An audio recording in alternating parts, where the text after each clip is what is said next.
महानगरपालिकेचे आयुक्त तुकाराम मुंढे यांनी अचानक गावठाणातल्या अनधिकृत बांधकामांची पाहणी केली। यावेळी अनधिकृत बांधकाम तत्काळ तोडण्याच्या सूचना त्यांनी दिल्या।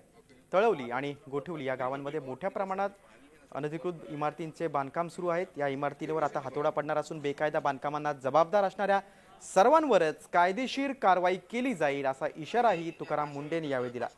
संपूर्ण शहरातल्या सर्व अनधिकृत बांधकामांवर हातोडा पडणार असल्याचे त्यांनी यावेळी स्पष्ट केले।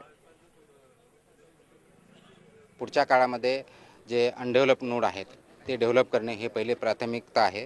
त्याचं नियोजन ऑलरेडी चालू झालेलं आहे।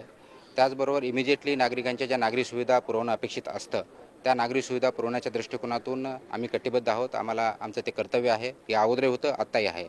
परंतु अगोदरच्या काळात सिडकोकडे काही हस्तांतरित नोड झाल्या नसल्यामुळे अनेक गोष्टीला सामोरं जावं लागतं, अडचणीला सामोरं जावं लागत होतं। आता ते कोणत्याही प्रकारचे अडचणी नाही आहेत।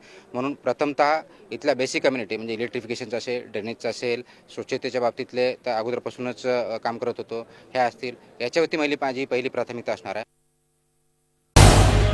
झी 24 तास रहा एक पाऊल पुढे।